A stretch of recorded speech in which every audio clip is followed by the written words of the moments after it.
انا شفت لك فيديو على اليوتيوب كنت بتقولي فيه ان مذاكره الاسئله بالاجوبه اسهل واحسن، عشان هتخليني اتكلم من غير ما احس. طب انا النهارده بقى رايحه اتغدى بره، ما تديني كده كام مصطلح اتكلم بيه اعرف اكلم بيه الويتر، ولو كلمني افهمه، عشان ما افضلش بجنر بقى كده واسيب المستوى ده. اول ما تدخلي هيسالك ترابيزه كام فرد، هيقولك how many in your party.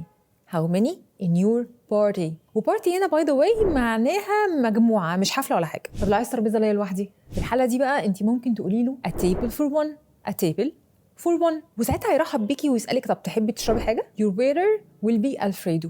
يعني انا الفريدو، انا الويتر بتاعك النهارده، تحبي تشربي حاجه؟ طب لو عايزه اطلب قهوه هتقولي I'd like some coffee.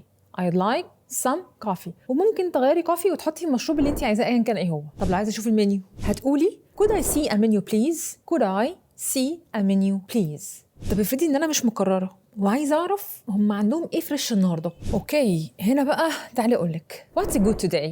what's good today. وطبعا بعد ما ينزلك الاوردر هيجي يسالك كل حاجه تمام، فهتلاقيه بيقول لك is everything alright. is everything alright. طب لو لقيت الخضار مش مستوي اقولها له ازاي؟ في الحاله دي هتقولي له these vegetables are hardly cooked at all. these vegetables are hardly cooked at all. طب لو خلصت الاكل وعايزه بقى احسب هتقولي could I have that check please.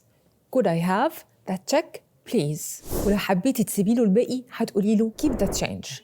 keep that change. وطبعا زي ما قلت لك تقدري تاخدي الكتاب ده معاكي وانت رايحه في اي مكان، هتلاقي كل اسئله الويتر موجوده هنا، وكل الجمل اللي انت تحتاجي تستخدميها معاه، كل الاكلات، طرق الطبخ، المشروبات، كل حاجه هتحتاجيها في المطعم هتلاقيها هنا. حتى لو عندك مشكله في المنيو هتلاقي جمل هنا تساعدك ازاي تتكلمي وتتصرفي. وانت كمان عزيزي الواتشر وعزيزتي الواتشراي، لو عندك اي اسئله خاصه بالمطعم اسالني. لو عايز حد يتابعك في المحادثات اسال عن تفاصيل كورس المحادثه، اكتب لي بس كلمه تفاصيل وانا هبعت لك كل حاجه. وحتى في المحادثات مش كل الاسئله بنترجمها ترجمه حرفيه، وعشان كده اوعى الترجمه.